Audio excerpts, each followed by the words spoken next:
Semua orang yang terpanggil melayani Tuhan itu memang harus menderita. Kenapa tidak ada amin? Kalau diberkati cepat amin, ya begitu harus menderita, tidak ada amin. Haleluya. Inilah hamba-hambamu Tuhan yang siap menderita. Yang belum menderita saya doakan supaya amin. Ya, luar biasa saudara. Kenapa? Karena penderitaan itu baik bagi kita. Ya, penderitaan itu baik bagi jiwa kita. Karena dari penderitaan itu kita belajar dan kita bisa mengalami Tuhan secara pribadi. Orang yang tidak pernah mengalami Tuhan, orang yang gak pernah menderita, dia gak akan mungkin bisa bercerita tentang segala kebaikan Tuhan. Kita nggak akan mungkin bisa meyakinkan jemaat percaya Tuhan itu baik. Orang kamu aja nggak pernah mengalami penderitaan. Makanya sekarang banyak pendeta jadi-jadian. Ya, nggak pernah menderita, nggak ada kesaksian hidup. Ya, banyak kan sekarang lulusan Amerika pulang karena bapaknya pendeta, dia gantikan bapaknya jadi pendeta, jadi gembala. Di sini nggak ada, di Jakarta banyak. Apa modal kita melayani Tuhan? Kebanggaan kita melayani Tuhan? Satu, penderitaan saudara. Amin. Loh, penderitaan. Makanya Rasul Paulus berkata, terlebih suka aku berada dalam penderitaan. Kenapa? Karena dalam penderitaan kita tuh belajar mengenal Tuhan. Kita tuh belajar merendahkan diri. Kita tuh belajar dagingnya ini dimatikan saudara. Saya bersyukur saudara, banyak kemarin ada satu hamba Tuhan tuh yang WA ke saya, dia bilang, Bu, bisa di-spill nggak? Bisa kasih bocoran nggak? Ya, bagaimana ya supaya saya ini bisa berkhotbah seperti ibu?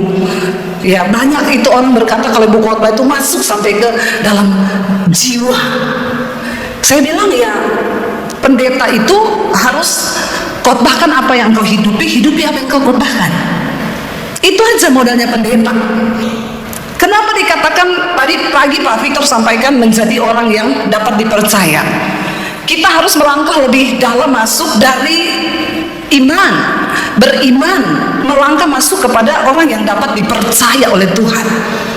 Ya, lebih dan lebih lagi kita melangkah masuk lebih dalam mengenal Tuhan. Menjadi orang yang dapat dipercaya Tuhan itu tidak mudah saudara. Ya, karena banyak hamba Tuhan nggak bisa dipercaya, terutama dalam hal uang. Hamba Tuhan utang bayar. Amin. Kalau perlu nggak boleh utang hamba Tuhan itu. Sedikit yang amin. Karena banyak yang terjebak utang online. Nggak usah angkat tangan. Ya, jangan. Saya sama suami ikut Tuhan saudara. Penderitaan hidup kami. Ya, anak saya pernah nggak bisa beli susu. Tapi saya dan suami itu kami punya komitmen. Ya, pendeta itu nggak boleh pinjam uang. Karena kita ini punya Tuhan yang hidup. Disitulah Tuhan tuh melihat saudara imanmu dan bagaimana kita ini bisa dipercaya oleh Tuhan. Berjalan bersama Tuhan, ini tema dari konferensi ini ya. Berjalan bersama Tuhan. Kita tidak bisa membayangkan ketika kita melayani Tuhan, tapi kita tidak berjalan bersama Tuhan. Tapi tidak dipungkiri ada banyak orang melayani tapi dia tidak berjalan bersama Tuhan, tapi dia melayani. Nah saudara bisa membayangkan sebuah pelayanan yang dibangun tanpa ada penyertaan Tuhan, jemaat dapat apa? Halo Bapak Ibu, apa yang jemaat dapat dari pelayanan kita? Yang kita rindukan tuh ketika kita berkhotbah, orang itu mendengar, nangkap sampai ke jiwa, dan mereka bisa bersaksi, Bu, sejak mendengarkan khotbah Ibu, hidup saya berubah. Amin. Kenapa bisa begitu saudara? Karena saya percaya pengkhotbah ini pun menghidupi apa yang dia khotbahkan. Makanya saya senang kalau pendeta itu menderita, saya senang. Karena memang kita dulu yang harus pertama-tama mengalami penderitaan itu supaya kita bisa mengalami Tuhan. Dari penderitaan itu barulah kita bisa bersaksi tentang kebaikan dan kemurahan Tuhan. Makanya saudara ketika menderita jangan buru-buru cari tempat pertolongan, duduk di kaki Tuhan. Amin. Bagi Tuhan menjawab setiap persoalan kita itu hanya semudah dia berfirman. Tapi yang yang menjadi sulit bagi Tuhan adalah mengubah sikap hatimu menjadi seperti yang Tuhan mau. Mengubah karakter kita menjadi seperti yang Tuhan mau, itu yang sulit. Karena kita punya kehendak bebas. Contoh, ketika engkau punya masalah keuangan, saudara, ya jangan WA Pak Beni. Pak Beni ini ilmunya sakti. Kita tuh tunduk loh sama Pak Beni ini. Kenapa? Karena kita ini biasa konseling jemaat, datang ke pendeta, pengusaha datang ke kita. Tapi Pak Beni itu yang konseling sama dia semua pendeta. Jadi ilmunya lebih sakti siapa? Pak Beni. Ya, dia konselornya pendeta-pendeta. Tapi sekarang ya Pak Beni juga belajar. Kita juga ini belajar. Banyak pendeta yang tidak dapat dipercaya, sehingga Tuhan gak bisa memberkati pelayanan kita, saudara. Saya yakin kalau kita bisa dipercaya, coba kita lihat ayatnya di dalam Amsal, kita baca dulu satu. Ya, kita sambung menyambung aja ini ya, apa yang sudah Tuhan sampaikan. Ya, kita juga sama-sama ya belajar, saudara. Di dalam Amsal ya dikatakan, Amsal 28 ayat yang ke-20 bagian A. Amsal 28 ayat 20 bagian A, orang yang dapat dipercaya mendapat banyak berkat. Ya, orang yang dapat dipercaya mendapat banyak berkat. Kalau Alkitab berkata seperti itu, kira-kira tuh bohong atau benar? Benar loh, Alkitab yang ngomong, itu firman Tuhan. Orang yang dapat dipercaya mendapat banyak berkat. Tapi kenapa banyak hamba Tuhan hidupnya nggak diberkati? Dan kita nggak bisa menjadi kesaksian bagi nama Tuhan. Karena seringkali bukan Tuhan yang salah, tapi kitanya yang tidak bisa dipercaya. Saya kasih contoh, saudara. Saya ketemu satu orang pendeta di desa. Saya bilang, Pak, apa yang bisa saya lakukan untuk bantu kehidupan Bapak? Dia cerita susahnya pelayanan gini-gini. Gini Bu, saya bisa beternak babi. Oh, oke. Dia cerita, saya punya kandang babi Bu, cuma saya nggak ada duit untuk beli babi. Jadi saya bilang, kira-kira itu butuh berapa babi supaya Bapak bisa dari awal dulu? Ya, saya butuh 2 induk, 1 pejantan. Itu udah cukup Bu, nanti itu berkesinambungan. Oke, berarti Bapak sudah punya kandang ya? Iya. Itu indukannya berapa? Waktu itu dia bilang 5 jutaan lah. Jadi beli 3 itu 15 juta. Saya bilang, oke Pak, nanti saya transfer. Nanti Bapak kirim aja nomor rekening. Ya, saya berharap bisa Bapak itu jadi hamba Tuhan. Ya, kalau babi itu kan nggak menyita waktu. Ya, banyak hamba Tuhan bilang gini, saya nggak mau melakukan apa-apa Bu, karena saya ini kan hamba Tuhan, saya berdoa. Padahal dia juga kagak pernah berdoa dan nggak pernah apa-apa, malas, makanya nggak diberkati Tuhan. Saya pikir kalau babi itu kan dia nggak terlalu banyak waktu, ya paling cuma kasih makan sehari berapa kali, dia masih bisa berdoa lah, masih bisa baca Alkitab. Ketika satu kali saya WA dia, Pak, jadi mana nomor rekening, berarti saya transfer 15 juta ya. Dia jawab gini, Bu, ternyata kandang saya sudah rusak Bu. Nih ya, nih ya, bulus-bulusnya. Oh, udah rusak. Bapak bisa nggak bikin sama bambu-bambu atau apa? Untuk biaya kandang aja 20 juta. Babi 15 juta. Jadi ibu transfer saya 35 juta. Saya bilang, Pak, berdoa aja ya, biar Tuhan yang kirim. Saudara pikir orang begitu bisa dipercaya? Seringkali Tuhan itu berkat sudah di depan mata, saudara. Tuhan tuh kan lihat hati kita, saudara. Mari kita berusaha menjadi orang yang dapat dipercaya oleh Tuhan. Saya banyak kali nggak jadi bantu, saudara. Gara-gara yang begini-begini ini, saya langsung bisa lihat, nih orang nggak bisa dipercaya.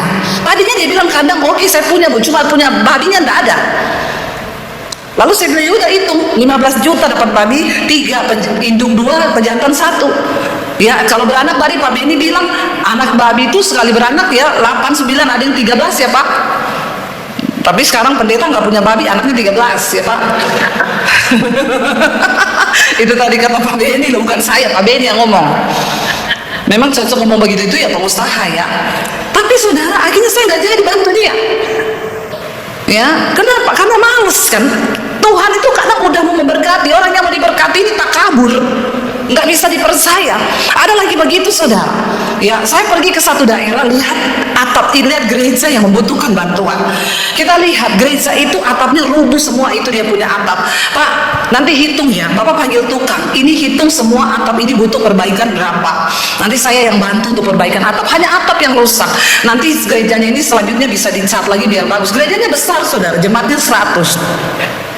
Oh iya Bu, nanti saya tunggu Bapak kirim sama nomor rekening. Saya pulang ke Jakarta, dapat WA dari dia, Shalom Ibu, saya sudah hitung semua ya untuk pembiayaan sekian ratus juta. Saya kaget, Pak cuma bikin atap sekian ratus juta. Jadi begini Ibu Pendeta, kebetulan kami mau beli tanah sebelah juga. Loh Pak, yang saya lihat itu cuma atap loh yang mau diperbaiki. Enggak, memang kami sudah lama bergumul Bu. Jadi tanah sebelah mau kami beli untuk perluasan gedung. Bapak jemaatnya berapa? 100. Ini daya tampungnya berapa? 100 lebih.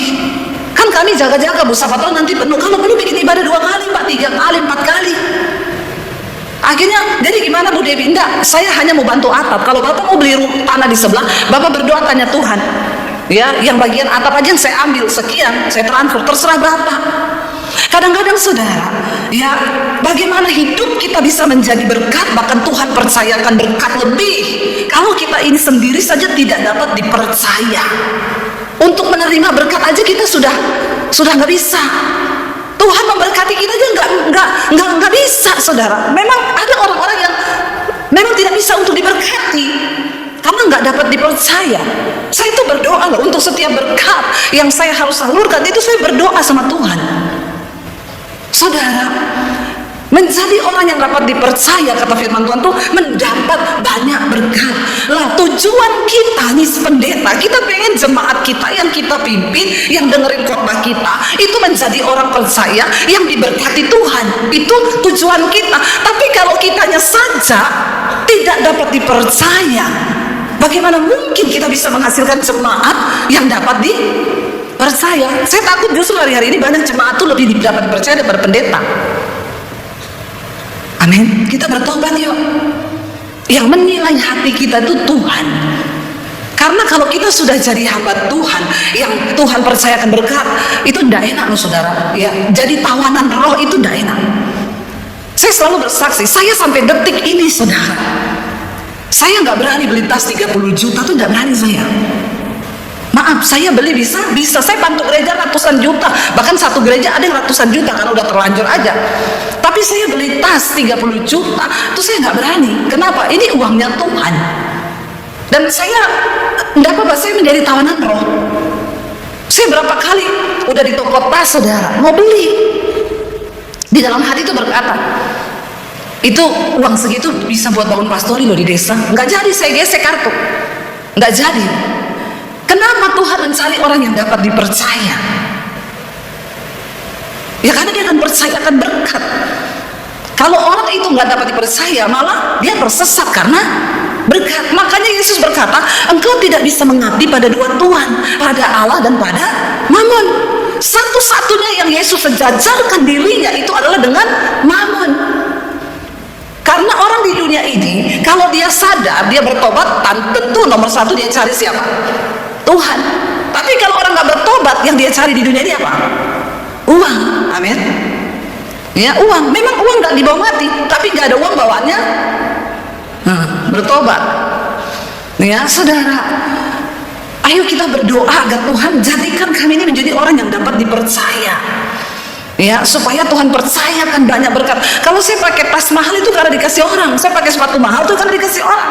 Saya beli nggak sampai hati, saya beli. Nggak mau saya sama suami sampai hari ini bersyukur Tuhan jagai kami. Kami tahu itu bukan uang kami, itu kepercayaan yang harus kita jaga dan kita pegang baik-baik, karena kita ini hamba Tuhan. Tapi banyak hamba Tuhan nggak bisa dipercaya. Satu kali saudara, saya bangun gereja di satu desa, udah jadi saudara, gede gerejanya. Tadi mereka cuma ibadah pakai terpal, akhirnya dibangun gede. Ya sudah, ya dari awal pembangunan, dari fondasi itu sampai selesai. Begitu udah selesai, saya bilang selesai ya, puji Tuhan, terakhir keramik. Ya udah, berapa keramiknya? Semua segini Bu, saya transfer. Udah selesai semua. Tiba-tiba dia kirim foto, keramik itu dihancurkan, lagi dibolongin di tengah gereja. Saya bilang, dia foto, Bu, ada penambahan. Nambah apa itu Pak? Kami bikin balkon. Saya tanya, loh, emang jemaat berapa? Udah nggak cukup gedung gerejanya? Cukup Bu, tapi ya untuk jaga-jaga aja biar ada balkon. Saya bilang, kan yang suruh Tuhan tuh minta sama Tuhan duitnya. Seringkali begitu saudara, yang nggak ada tuh jadi ada. Coba kita berdoa saudara, ya biar kita ini sungguh-sungguh menjadi hamba Tuhan yang dapat dipercaya oleh Tuhan. Karena orang yang dapat dipercaya mendapat banyak berkat. Bagaimana bisa dipercaya Tuhan? Mari kita lihat bersama saudara Mazmur 25 ayat yang ke-12. Mazmur 25 ayat 12, firman Tuhan berkata di sana begini, Saudara. Mazmur 25 ayat 12. Siapakah orang yang takut akan Tuhan?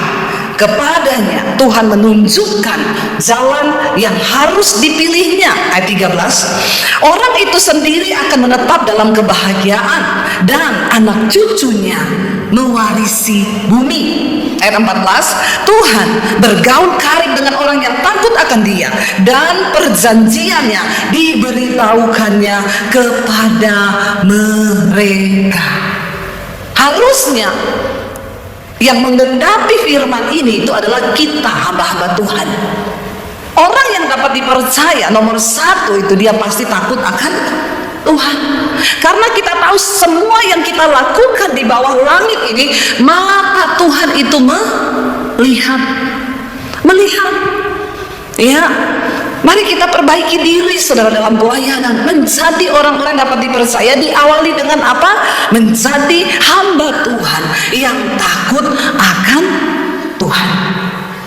Kalau kita hidup takut akan Tuhan, itu luar biasa. Di sana dikatakan Tuhan ya bergaul karib. Siapakah orang yang takut akan Tuhan? Kepadanya Tuhan menunjukkan jalan yang harus dipilihnya. Saudara mau mengerti jalan Tuhan hari-hari ini? Di depan kita nih banyak pilihan. Pelayanan ini mau dibawa kemana? Pelayanan ini mau ngapain? Waktu engkau hidup takut Tuhan tuh enak. Saudara, ketika saya mulai diberkati Tuhan, kami lewat YouTube ya, pas masa pandemi itu, saudara semua sudah dengar bagaimana kesaksian saya. Tuhan bicara waktu itu, cepat ambil alih dunia media untuk Injil. Itu 2 tahun sebelum pandemi, saudara. Saya dapat suara Tuhan ketika saya berdoa, ambil alih dunia media untuk Injil. Sebab aku akan memberikan engkau tuayan bangsa-bangsa. Bukan hanya tuayan bangsa-bangsa, tapi berkat bangsa-bangsa. Saya nangkep akan suara Tuhan ini. Tuhan menunjukkan jalan kepada orang-orang yang takut akan Dia. Saya bilang kepada suami saya dapat suara Tuhan begini, kita harus ambil alih cepat media untuk pekabaran Injil. Nggak ada yang tahu bakal datang pandemi. Saya tidak tahu, semua orang nggak ada yang tahu.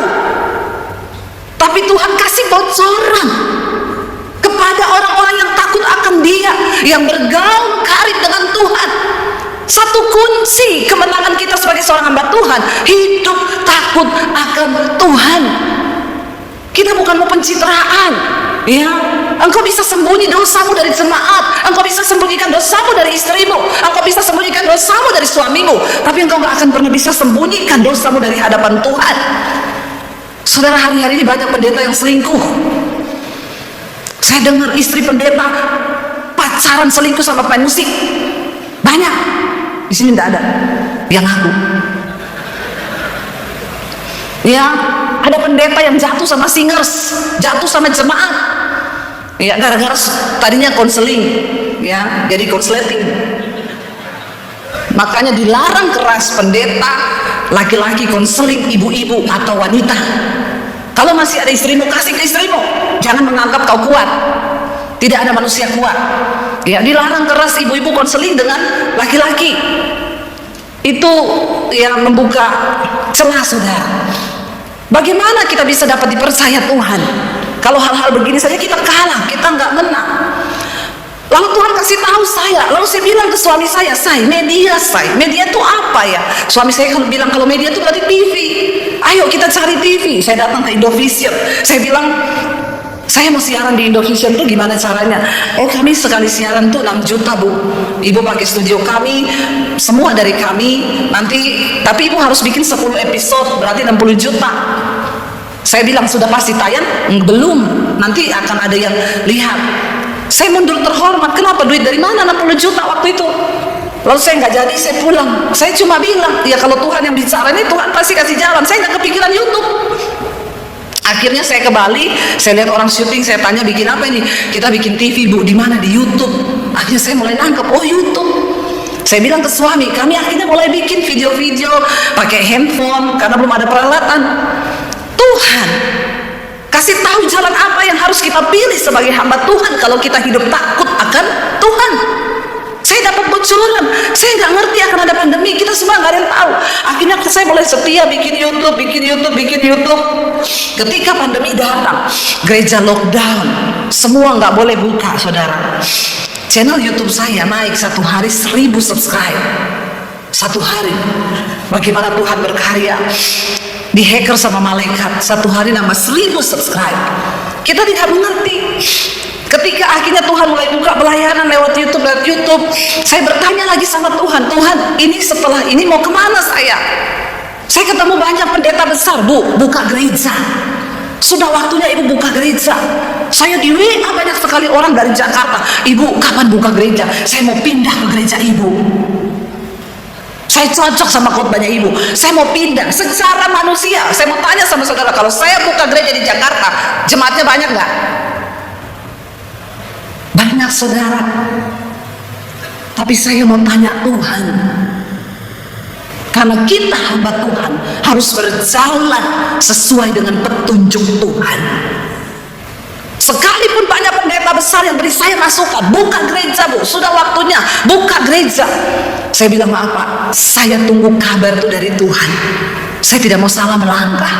Ini bukan soal keinginan kita. Jangan sembarang kau buka gereja kalau bukan Tuhan yang suruh. Kenapa nggak ada amin? Ya amin. Kita harus melihat pelayanan dari segi yang berbeda. Mungkin Tuhan nggak suruh kau jadi hamba Tuhan. Ada pendeta saudara, ya gerejanya tuh nggak maju-maju, malah semakin turun. Kata Pak Benny tadi bilang, pelihara ayam mati semua, pelihara burung mati semua. Mungkin bukan panggilanmu jadi gembala. Jangan malu saudara. Tanya Tuhan, pelayanan bukan hanya buka gereja, bukan hanya jadi gembala. Hari ini saya bersyukur lewat YouTube saya banyak ketemu orang-orang di bandara. Dia, Bu Debbie, saya minta foto ya Bu. Saya agamanya Buddha, tapi saya tiap hari dengerin khotbah Ibu. Saya mau didoakan Ibu. Kita jadi berkat nggak? Kan bukan harus jadi gembala. Ya seperti kata Pak Benny juga tadi, kita nih kalau sudah jadi pendeta jangan malas. Saya ketemu satu orang pendeta di desa, dia bilang masa pandemi saya itu sudah mau mundur dari panggilan. Bukan apa, saya lapar, saya nggak bisa makan. Padahal tanahnya itu gede di samping rumah, nggak ditanami apa-apa. Habis masak kangkung, batangnya itu tusuk aja di tanah. Tanah itu mengandung unsur kehidupan yang Tuhan sudah ciptakan, itu luar biasa saudara. Kalau Anda mati lapar, berarti Anda malas dan bodoh. Tertawakan dirimu sendiri. Maaf ya, kita bicara apa adanya saja kan. Kita hamba Tuhan loh. Kalau kita nggak sampai bisa makan, orang menertawakanmu, di mana Tuhanmu? Itu bukan Tuhan yang tidak memberkati kau. Tapi mungkin kita yang malas, kita nggak melakukan apa-apa. Bertanya, semua mendukung, Ibu buka gereja. Saya ketemu satu pengusaha, saya lagi cari tempat untuk bikin nesbah doa onsite. Kami sebulan sekali bikin nesbah doa onsite di Jakarta, yang hadir tuh hampir 1000. Saudara, saya gedung dipinjemin gratis, itu kalau saya 70 juta, saya dikasih pinjam gratis. Pemiliknya bilang, Ibu Debbie mau pakai kapan aja pakai Bu, gratis, tis. Saudara, kalau saya tergiur buka gereja hari Minggu, saya jadi gembala. Bukankah sudah gratis loh? Saya nggak perlu keluar apa-apa. Dia bilang, Ibu kalau perlu apa-apa ngomong sama saya ya. Pokoknya Ibu mau melayani apa, saya dukung, pakai aja. Tapi saya mau bertanya sama Tuhan, karena Dia atasan saya, bukan karena fasilitas ada terus saya langsung, oh iya ya udah jadi gembala. Dengan motivasi dapat perpuluhan, dapat persembahan, buat sulung. Jangan tergoda saudara. Ya, jangan tergoda, berjalan dengan Tuhan sesuai dengan panggilan Tuhan. Apa panggilan Tuhan bagi hidup kita? Kalau memang sudah dipanggil jadi gembala, jadilah gembala yang baik, yang menjadi teladan. Saya berdoa, Tuhan Engkau maunya apa Tuhan? Kasih tahu jalanmu kepada saya. Satu kali Tuhan bicara kepada saya. Tunggu, saya mau tanya dulu, saudara pasti percaya kalau Tuhan masih bicara? Karena ada pendeta yang udah gak percaya Tuhan bicara. Ya, sayang kalau ada pendeta yang sudah tidak percaya bahwa Tuhan bisa berbicara. Kau pulang saja, tinggalkan pendetamu itu, balikin kartu jabatanmu. Kalau kau tidak percaya bahwa Tuhan masih bicara sampai hari ini, buat apa kau jadi pendeta kalau kau nggak percaya Tuhan bicara? Tuhan masih berbicara, Dia hidup, Dia ada, Dia nyata, dan kita hamba-hamba Tuhan harus mengalami Tuhan secara pribadi di hidup kita, supaya kita kuat di dalam pelayanan dan kita mengambil langkah hidup pilihan yang sesuai dengan keputusan dan petunjuknya Tuhan. Amin Bapak Ibu. Biasa aja aminnya. Nggak usah emosi gitu. Amin. Ini kayaknya sambil lapar apa-apa ya, biar cepat selesai gitu. Amin. Semakin saya bikin lama nanti. Saudara, semua mendukung saya buka gereja. Saya dan suami berdoa, Tuhan, Engkau mau bawa kemana pelayanan kami, Tuhan. Ya, kalau buka gereja sudah amat saya. Tapi Tuhan tuh nggak begitu. Saya dikasih ayat sama Tuhan. Tuayan memang banyak, tapi pekerja sedikit. Tuayan banyak, pekerja sedikit. Sekarang semua orang berlomba-lomba cari tuayan. Saya nggak tahu itu tuayan yang dia cari atau dia curi. Sekarang kan beda tipis ya, mencari jiwa dan mencuri jiwa toh. Di mall satu mall ada 7 gereja, bahkan ada 12 gereja di satu mall. Ya, semua pegang papan. Jadi kalau orang datang ke gereja itu, ini sebelah kiri, ini sebelah kanan, ini sebelah kiri, ini sebelah kanan. Nggak usah tepuk tangan. Nggak tahu itu mencari jiwa atau mencuri jiwa. Apalagi kalau ada jemaat yang orang kaya, langsung dibidik itu. Model-model Pak Beni gini datang, langsung dipersilakan karpet merah. Mari Pak, mari Pak, mari Pak, mari. Langsung model-model kayak Pak Beni gitu. Saudara, ngeri akhir zaman. Makanya setan bilang, nggak usah ganggu gereja, nggak usah ganggu pendeta. Mereka sudah saling menikam sendiri. Ujung-ujung kita ini berantem cuma gara-gara jiwa kok, mencuri. Tidak ada niat untuk memenangkan jiwa, hanya untuk mencuri jiwa-jiwa. Apa Tuhan senang seperti itu? Kita berdoa untuk pendeta itu membuka mata. Gembala membuka mata. Tuhan tuh nangis lihat tubuhnya hari-hari ini. Tuhan tuh sedih melihat orang Kristen, melihat anak-anak Tuhan, melihat gembala yang harusnya memikirkan hati Tuhan, saling menikam satu dengan yang lain dari belakang, saling bunuh. Dan mereka bukanlah gembala, mereka pencuri, pembunuh, dan pembinasa. Iblis yang bertopengkan anak Tuhan. Saudara, ngeri akhir zaman. Sudah cukup Tuhan mengizinkan pandemi datang, gereja tutup. Saya pikir setelah pandemi selesai, hamba Tuhan akan bertobat. Kenapa saya nggak membuka gereja? Saya bilang sama banyak pendeta yang tanya, ibu kapan buka gereja? Saya bilang, saya tidak mau menjadi batu sandungan buat pendeta yang lain. Saya mau menjadi sahabat gembala. Karena itu doa Yesus supaya tubuhku bersatu. Tubuhku bersatu, saudara. Tapi yang terjadi hari-hari ini, semua menjadi musuh dalam selimut. Kepahitan, diam-diaman. Terus motivasi kita itu apa? Waktu kita berdiri di hadapan Tuhan tuh nanti apa yang akan kita bawa? Apakah benar kita pengen cari jiwa? Kalau memang kau pengen cari jiwa, buka gereja di Papua sana. Ya belum ada gereja. Buka gereja di daerah-daerah pedalaman. Kamu bangun gereja kecil-kecil di seluruh Indonesia. Ngapain di satu mall sudah ada 8 gereja, dia buka lagi ada 9. Ngeri saudara, ngeri. Ini akhir zaman. Uang yang memimpin semua orang, mengatasnamakan Tuhan. Mengerikan, sangat mengerikan. Kita bicara, ini semua hamba-hamba Tuhan. Ya, kita bicara belak-belakan hati Tuhan. Saya nggak pernah setel apa yang mau saya omong di sini. Kalau saya bicara, saya tahu Tuhan taruh itu di hati saya.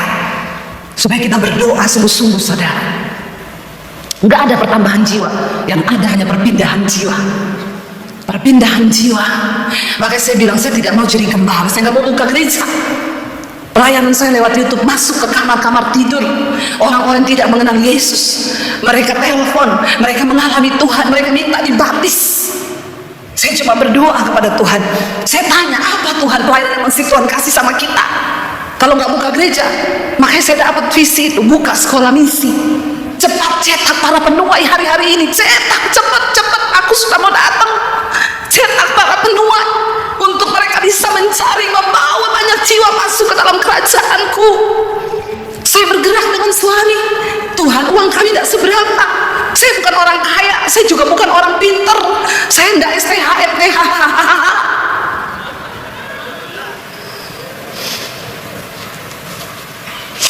Tapi apa yang saya punya, saya mau beri buat Tuhan. Kami jalan tadinya awalnya di Tawangmangu, di Karanganyar, kami cari tanah, saudara. Tapi selalu saya dapat Tuhan tuh ngomong, aku tidak cari orang pintar, aku tidak cari orang kaya, aku cari orang yang beriman untuk menggenapi setiap proyekku di akhir zaman. Kami bergerak, nggak tahunya Tuhan kasih tanah malah di Bandungan. Tadi saya tanya, udah berapa orang yang daftar? Sekian Bu, tapi tidak ada satupun dari Jawa Tengah. Kebangetan nih orang Jawa Tengah ini ya. Sekolahnya ada di Jawa Tengah, yang daftar dari luar pulau semua. Saudara di desa bawa ya, kalau saudara ada orang yang mau sekolah, dia rindu jadi hamba Tuhan, nggak peduli lulusannya apa, ya, dia nggak lulus SD pun nggak apa-apa. Yang penting dia rindu untuk sekolah, ya. Tapi umurnya tentunya tidak melebihi 60 ya. Udah tua saudara ya, banyak yang datang, ibu saya sudah 60 mau sekolah. Saya bilang nggak usah, bapak jadi pendoa saja di rumah ya, karena sebentar lagi di absen. Ya, jadi bapak ibu gembala, kalau engkau punya anak muda yang mereka mau cuma 6 bulan sekolah kita, kalau ada duit bayar, nggak ada duit nggak apa-apa, datang aja, Tuhan sudah menyediakan semua-muanya. Kita bergerak cepat menyediakan penuai hari-hari ini. Ladang menguning, tuaian banyak tapi penuai nggak ada. Lalu saya bergerak saudara, waktu puji Tuhan Pak Victor banyak bantu kita, ketemu pemborongnya, ketemu ini, begitu dihitung-hitung harga sekian. Saya bilang sama suami saya, kita tidak ada uang segitu loh.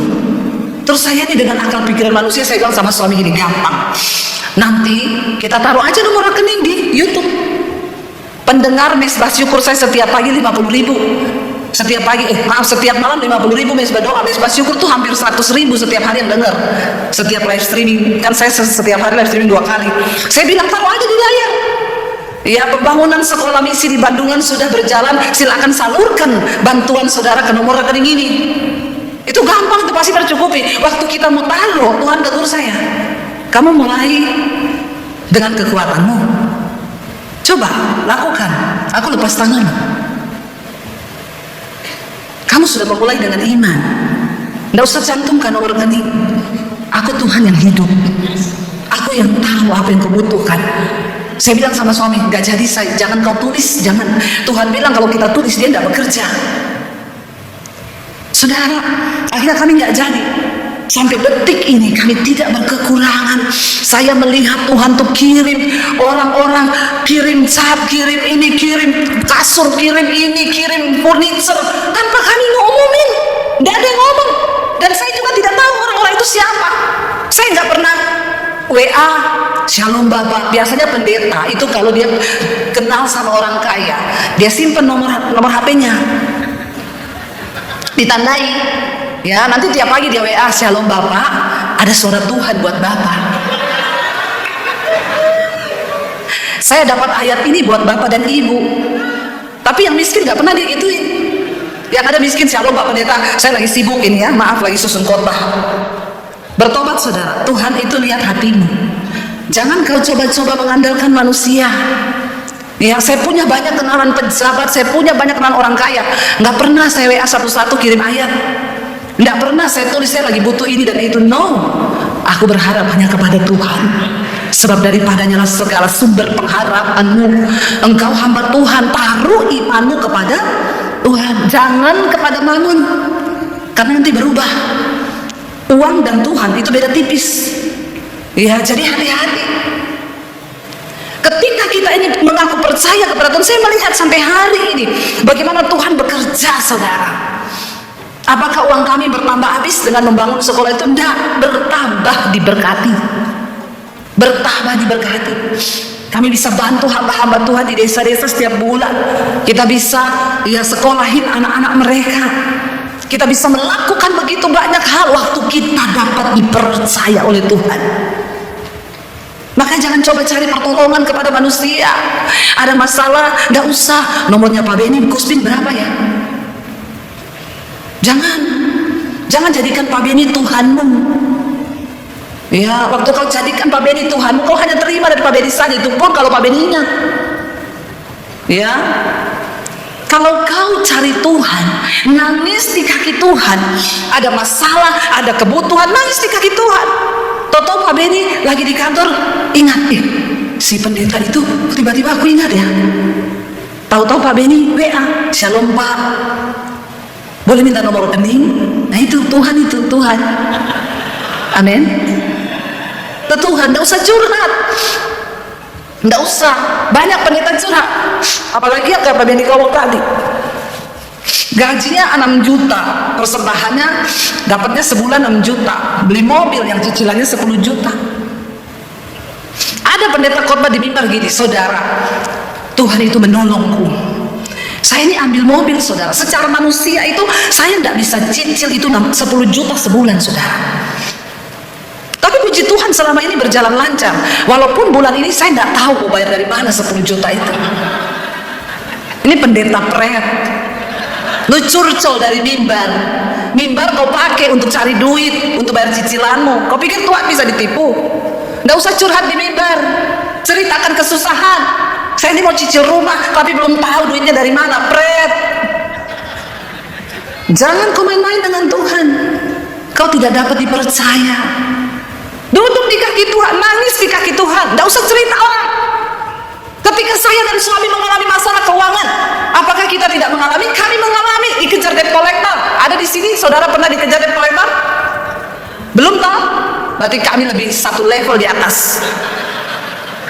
Bukannya saya tidak niat bayar utang, bukan.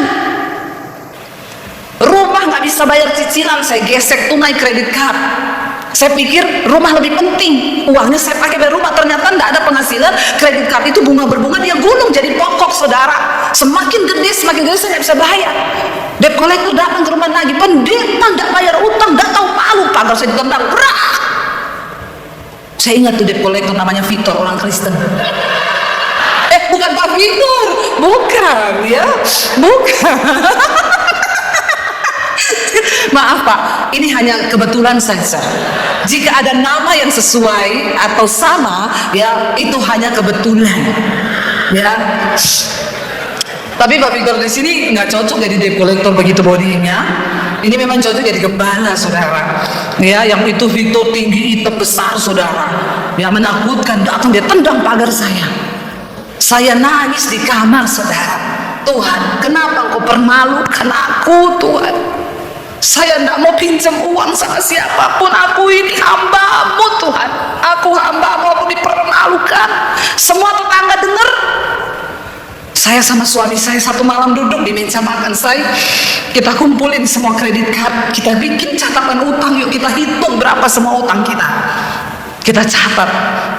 Kredit card ini yang sudah kita gesek buat bayar rumah, bukan buat belanja. Saya nggak pernah belanja pakai kredit card. Kita ambil cash uangnya untuk bayar utang cicilan rumah. Kita hitung semua, saudara. Saya dan suami gandeng tangan. Kami tumpang tangan semua utang-utang itu. Kami bilang, Tuhan, kami mau mengalami financial freedom. Kami mau mengalami kemerdekaan dalam hal keuangan. Kami hamba Tuhan. Saya tidak mau jadi batu sandungan dalam hal keuangan. Tapi kami tidak mau pinjam uang sama siapapun, Tuhan. Kami minta Tuhan bekerja. Utang kami yang harus kami beresin ini 80 juta. Zaman 13 tahun yang lalu. 80 juta cari di mana, saudara, gede.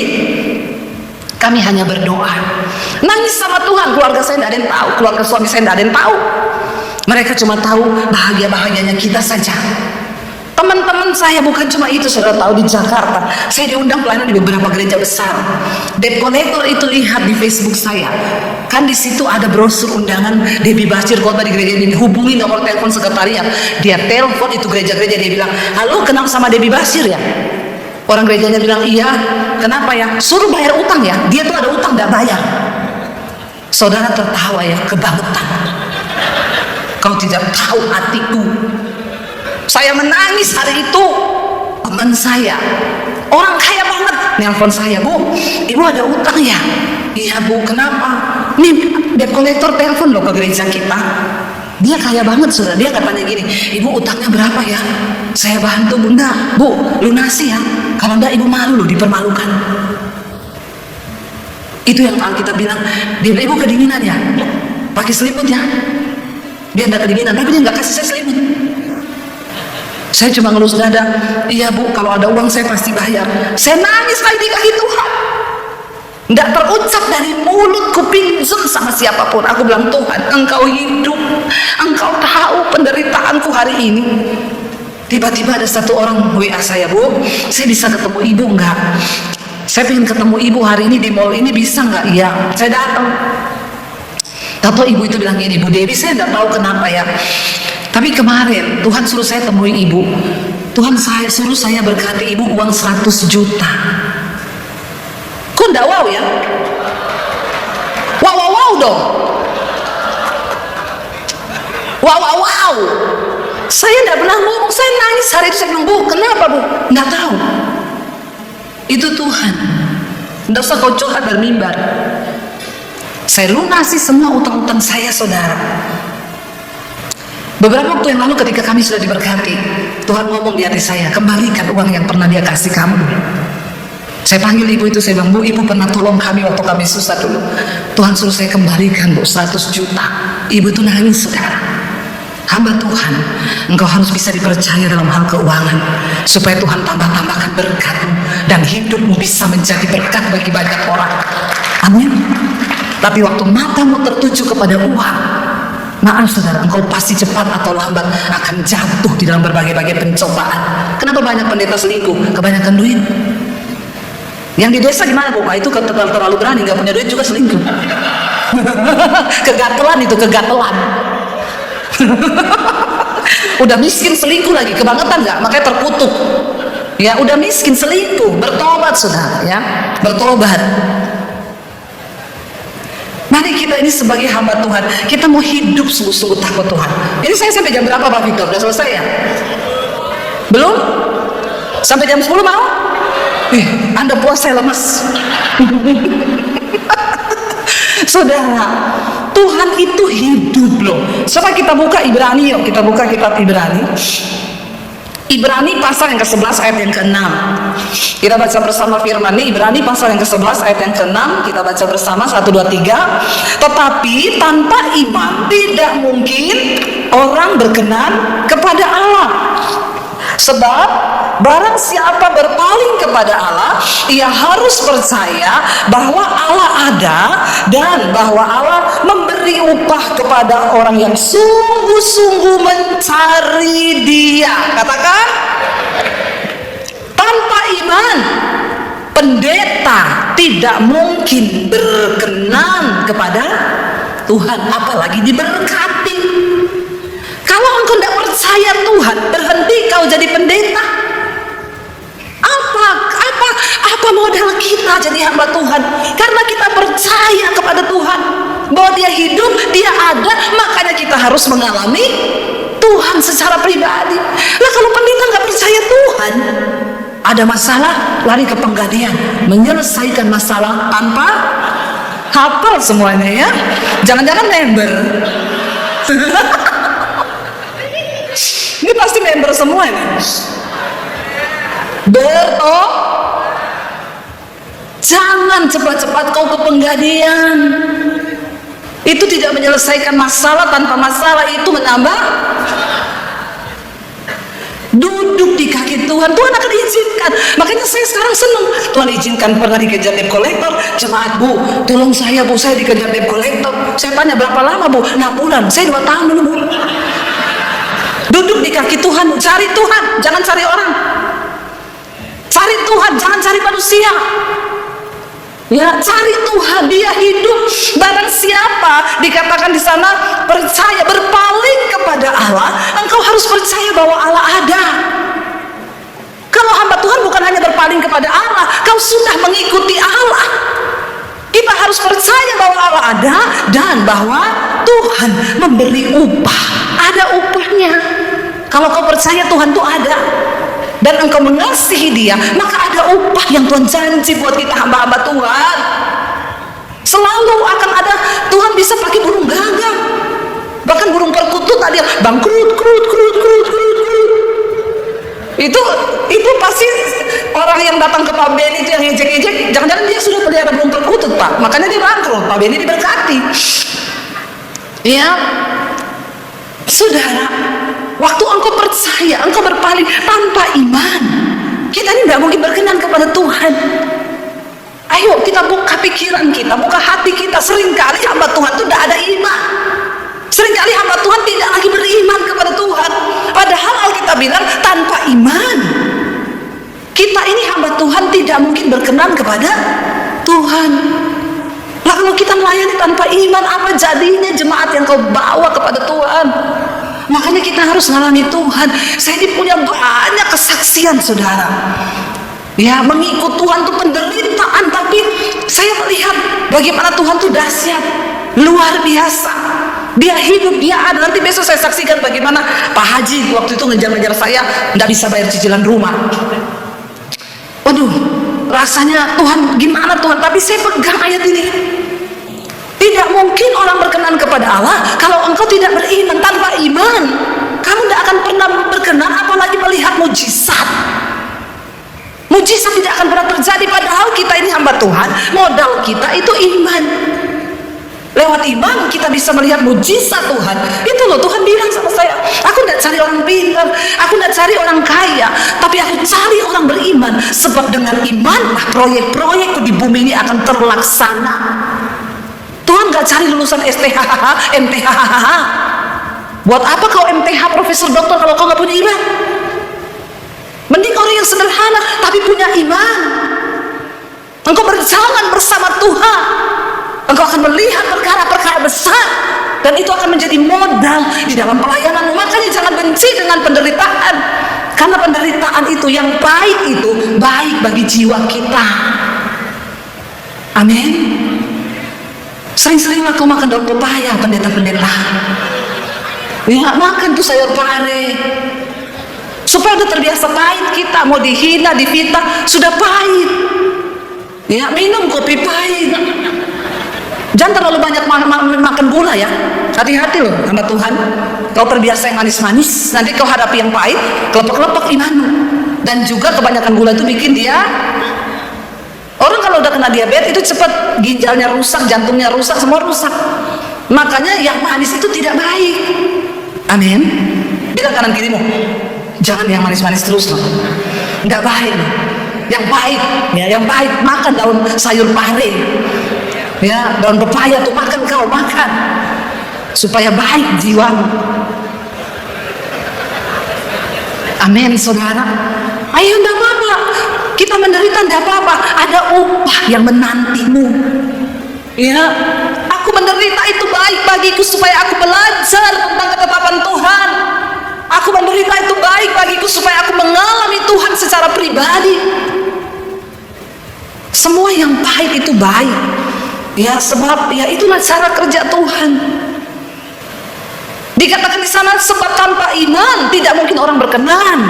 Barang siapa berpaling kepada Tuhan, melihat Tuhan, memutuskan untuk mengikut Tuhan, engkau harus percaya bahwa Allah itu ada, dan Dia menyediakan upah bagi orang yang sungguh-sungguh mengikuti Dia.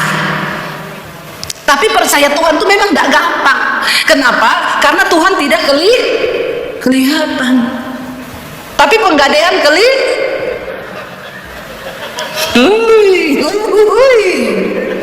ya, tertawakanlah diri sendiri. Coba saudara duduk di kaki Tuhan. Saya dulu pernah, saudara, saya butuh uang. Lalu di hati itu ada iblis yang bilang gini, WA kakak iparmu, pinjem dulu 6 juta. Dia bisa bantu kakak ipar saya banget. Saya sudah mau WA. Di hati dia ngomong, kamu tuh hamba Tuhan loh.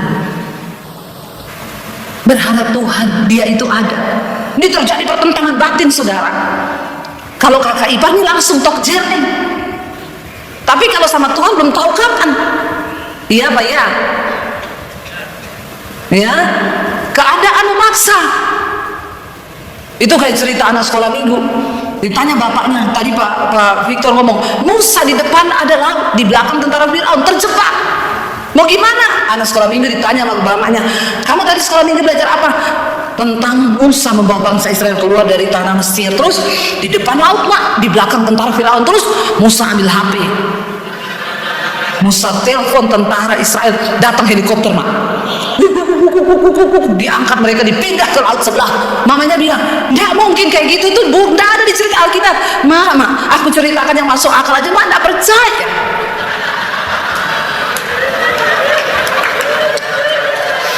Apalagi jangan tepuk tangan. Lo tepuk tangan buat dirimu sendiri tuh. Apalagi kalau aku ceritain yang sesuai gurunya cerita, aduh gak usah dengar, gak masuk akal. Di depan laut, di belakang tentara Fir'aun. Masa Mak Musa ambil tongkat, dipukul kain jadi jalan? Hello, hari gini mana ada tongkat bisa buat jalan di tengah laut? Hello, bercanda. Itu anak gaul bercanda. Nah, banyak pendeta sudah suka begitu tuh sama Tuhan. Emang Tuhan ada? Bercanda. Habis dia bilang sama jemaat, tuh berdoa percaya Tuhan itu ada. Jemaat pulang dia balik, bercanda. Tuhan itu ada. Dia hidup. Kalau kita hamba Tuhan, percaya Tuhan ada. Saya akhirnya memilih, saya tidak boleh WA kakak ipar saya. Saya masuk di kamar, saya nangis, saya berlutut sama Tuhan. Tuhan, aku hambamu. Hari ini saya terjebak, saya terjepit Tuhan, saya butuh uang. Saya tidak boleh ngomong ke siapapun. Aku datang di kakimu Tuhan. Tolong. Saya lagi berdoa, HP saya bunyi-bunyi terus, nggak saya angkat. Tiba-tiba anak saya pulang sekolah, dia lihat saya berdoa, dia tunggu begitu amin. Anak saya bilang, Mam, ini loh, HP-mu dari tadi bunyi-bunyi terus tuh loh, Mam. Saya lihat loh, dari satu perusahaan yang biasanya saya khotbah. Saya langsung telepon balik karena saya takut apa dia pikir saya ada jadwal hari itu atau bagaimana. Saya telepon, Mbak, kenapa telepon saya terus? Saya nggak ada jadwal kan? Enggak Bu, nggak ada jadwal Ibu. Tapi kenapa telepon terus? Sorry, saya tadi lagi doa. Begini Bu, perusahaan kami lagi diberkati Tuhan. Jadi pembos kami minta rekening hamba Tuhan yang sering pelayanan di sini. Tuhan ada, Dia hidup. Tepuk tangan buat Tuhan. Jangan bilang bercanda. Jangan, Tuhan ada. Coba kalau saya sudah WA kakak ipar saya, kira-kira terjadi enggak itu? Enggak. Dan saya harus ganti uangnya kakak ipar saya. Tapi waktu engkau andalkan Tuhan, saudara, ada begitu banyak pertolongan yang supranatural yang hanya bisa engkau raih ketika mempunyai iman dan tarik itu dari sorga, dan sorga turut bekerja dalam kehidupan orang-orang yang berkenan kepada Tuhan. Saya diberkati, Pak Victor ngomong ketika pandemi mau bangun semuanya, ya semua ngomong stop, nggak usah bangun. Kita pandemi gini bangun pakai apa? Tapi Pak Victor berdoa, Tuhan bilang jangan intervensi pekerjaanku. Kamu siapa? Ini pekerjaan Tuhan. Ya, memang beda. Yang Victor ini punya iman. Victor debt collector tuh.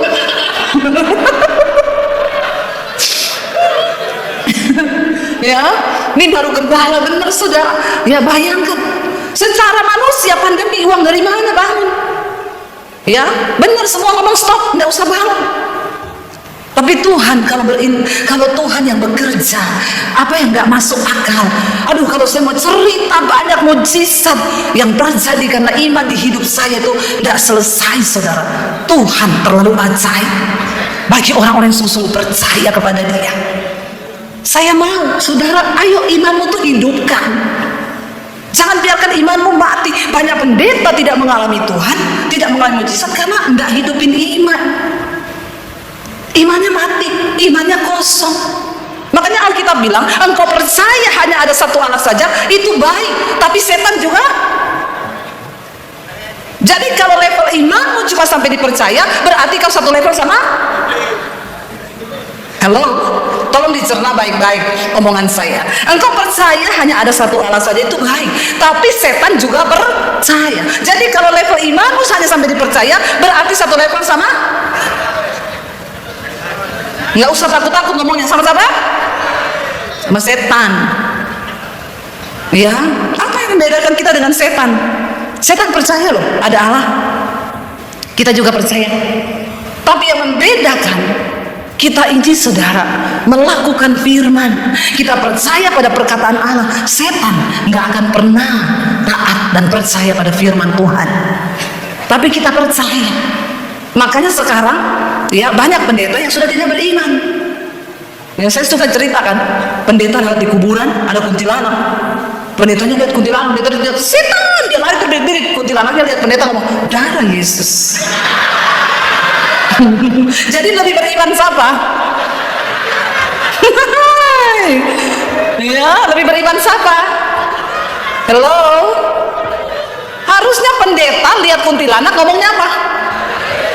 Darah Yesus, jalan terus. Ini tidak, setan lari. Jadi kuntilanaknya sambil gini-gini, darah Yesus. Ya, tapi ini bukan pendeta di sini. Pendeta di bawah gunung sana itu loh. Saudara, ya, ayo kita hidupkan iman kita. Ayo kita percaya bahwa Tuhan itu ada. Kita percaya bahwa penyertaannya itu sempurna. Ketika kita sungguh-sungguh berjalan, sekalipun jalan Tuhan tidak terlihat, tapi waktu kita percaya, maka Dia turut bekerja.